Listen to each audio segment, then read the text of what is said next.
is CBS News Miami. Good afternoon, and thank you for joining us. I'm Naja Sherman, and welcome to CBS News Miami's 4 p.m. Quickcast. Let's take a look at today's top stories. Off the top, the search is on for a shooter who injured a 9-year-old child. It happened in Lauderhill this morning. CBS News Miami's Joan Murray explains what happened. Less than a peaceful beginning to the Memorial Day holiday. Shooting in front of this Fresco y Mas grocery store off State Road 7 in Lauderhill. Here is what we understand what happened from witnesses.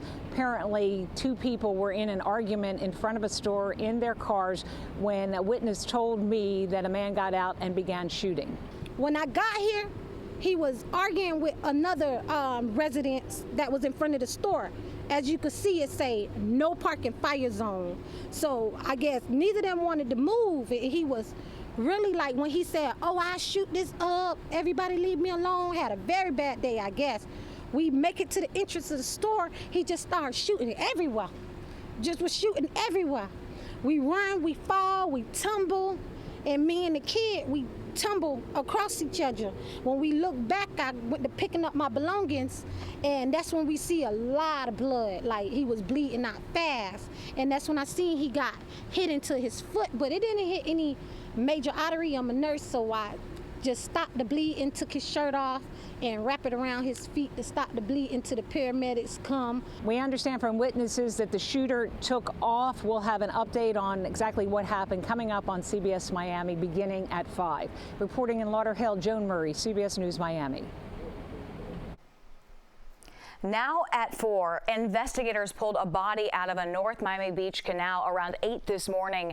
North Miami Beach police say people in the area noticed a woman floating down the canal, and they called nearby officers. This happened in Snake Creek Canal near Northeast 15th Avenue and South Glades Drive. Investigators say they have not identified her yet. They say there are no obvious signs of foul play. Police are searching for clues. It's after yet another wild shootout in Miami Gardens. CBS News Miami's Joe Gorcho has the breakdown.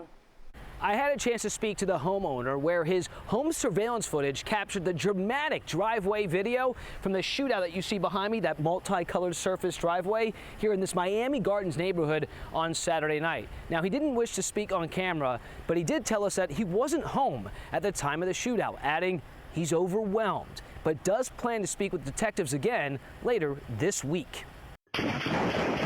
As for what happened, you hear an exchange of gunfire and see a man outside a home along the northwest 202nd Terrace and 33rd Avenue. A man in a white shirt ducks while appearing to hold a firearm and shooting back in an apparent exchange of gunfire. On Monday morning, 2 days later, we still see very visible bullet holes in houses, walls, cars, doors, and shattered glass from the shootout. Neighbors say it sounded like 100 shots, and for some, shootings in Miami Gardens feel far too frequent. It's not the first time, and I'm just tired of it. You know, we enjoy going for our evening walks or whatever. We can't do it. We don't feel safe. Miami Gardens police have not returned our phone calls or text messages to learn more about this shooting from Saturday night at 5 o'clock on CBS News Miami. Hear what residents in this neighborhood have to say and what they want to see the city do to help curb the violence. Joe Gorcho, CBS News Miami. Always alerting, always tracking. This is Next Weather. Yeah, and taking a live look outside, a beautiful shot, but it is a very hot Memorial Day. We might be able to see a few showers this afternoon. Next weather meteorologist Cindy Pressler joining us now.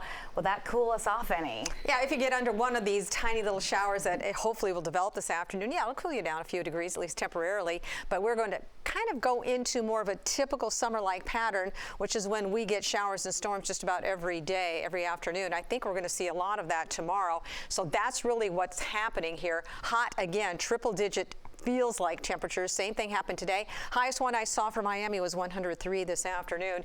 Higher storm chances, yes, definitely. And we could use that rain. It's been so dry, so this is actually a good forecast for us. But this is the forecast temperatures. Tomorrow, 93, 94 on Wednesday. This should be our hottest day out of the next 7 days. Then it starts to come down a little bit, and there's a wonderful reason why we're going to drop into the 80s this weekend. Wow, that's going to be a nice break for us. But until then, we're going to be in in that record territory again. Wednesday expecting to tie the record high, and that's been standing since 1951. Thursday close, Friday again, and then, oh yeah, things drop off nicely as we head into the weekend. We have an actual cold front that should make its way in here, so there's no getting around this. This May is going to be the hottest May we've ever seen on record here in Miami. Temperatures are so far above where they should be. Of course, there is that climate change connection to it. It's just been hotter and hotter and hotter year by year. So these are the little showers as the sea breeze kicks in. We've got a south-southeasterly wind today, so there is just enough moisture that we could see a shower here and there. So if you get underneath one of these, this is nice. Just north of Doral, we've got a shower going there. No lightning, no thunder with that. Another one tried to develop just around the Kendall area, but now that one has dissipated. So the chances aren't too great today. Humidity sky high, oppressive, but yes, coming down as we head into the weekend because we're hoping to get that front through here. So this is what our rain tracker is showing. So one or two little showers, maybe a little bit of lightning with it, but not really. But tomorrow, I think we're going to see a better chance for showers and storms even in the morning, and then we'll get another band developing by the afternoon, and this is much more significant. So yes, tomorrow we're going to pull that rain chance way up with showers and thunderstorms. And again, because of all the heat and the humidity, it's going to be sticky. And look at this on Wednesday again. So this week, we're going into a more typical pattern that we start to get going through the rainy season. So here's your forecast. Tomorrow, 93 degrees, 94 on Wednesday, 92 Thursday. And then if that front comes through, behind it we'll go to a northerly flow, a little bit cooler. Look at these temperatures this weekend, upper 80s, and that would be nice. Many times on Memorial Day, we think about the beach, a long weekend getaway, or a barbecue with family and friends. CBS News Miami's Ted Scouten is in Davie, and that's where they are remembering what today is truly all about. South Florida honoring the men and women who made the ultimate sacrifice while serving our country. In Davie, a parade honoring those vets who lost their lives. Every year, the Boy Scouts host the annual Memorial Day parade and ceremony here in Davie. People watching the parade say they're here to honor those who have died in service. It's not a day of partying. Yes, we're going to gather as families. We're going to have barbecues, but we also have to remember what this day really means, which is the sacrifice that these veterans have made for us to be able to live free in this country. And a ceremony remembering those who died in service to our country, honoring those lost in each war or conflict.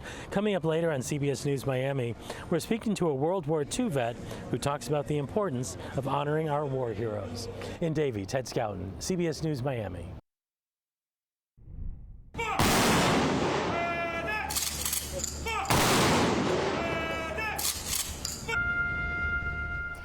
In Miami Beach, there was a ceremony to honor the lives of the fallen on this Memorial Day. Police officers, firefighters, and veterans joined together. It's to remember those who have lost their lives. They also spoke about the importance of mental health care for those who have served. Veterans of each war were honored. They concluded the ceremony with a moment of silence. Technology is transforming the way travelers pass through airports. CBS News Miami's Chris Van Cleve went to Los Angeles International Airport, and that's where flyers have come face to face with this new technology. Before heading to New York, Maggie Burge experienced what could be the future of flying, using her face to check her bag. I think it works pretty well. And throughout Terminal 7 at LAX, many travelers are finding their face is increasingly their ticket to fly. Delta and United are now testing biometric bag check systems. At United, it checks a person's face against their passport photo, which that passenger stored in the airline's app. The airline says the images are not retained. David Terry oversees LAX for United Airlines. We're printing your bag tags within 15 to 20 seconds and have you on your way. Do I have to do this? So this is completely optional. At the checkpoint, both TSA and Clear, an optional service travelers pay to join, offer a growing number of facial recognition lanes aimed at cutting down time spent in line. International departures are increasingly using biometrics, and expedited customs coming back to the U.S. TSA Administrator David Pekoski stresses the programs are opt-in. It's the future because it's so much more effective than a manual comparison. This is better for security. It will be better for efficiency. But not everyone is a fan of a facial recognition future. A push in Congress to restrict the TSA's use of biometrics failed earlier this month. There remain questions about how well facial recognition works on people of color, and privacy advocates remain concerned. The use of that sort of information needs to come with really robust protections. And that's really crucial when you're talking about your facial imprint, because unlike a social security number or a telephone number, you can't get a new face. What do you say to the critics that want you to stop the biometrics? We put privacy first. We don't retain the data that you provide for more than a few seconds. We have no plans to surveil, and the technology is not capable of surveillance. So our use case is to verify identity, full stop. That's it. A debate over the future of travel facing flyers more than ever. Chris Van Cleve, CBS News, Los Angeles. When we come back, disturbing new details. It is following a massive landslide. How many people officials now say may be buried alive? Welcome back to CBS News Miami's 4 p.m. Quickcast. Israeli Prime Minister Benjamin Netanyahu says that there was a, quote, tragic mistake after an Israeli strike killed dozens of people. It happened in the southern Gaza city of Rafah. Local health officials say at least 45 Palestinians died.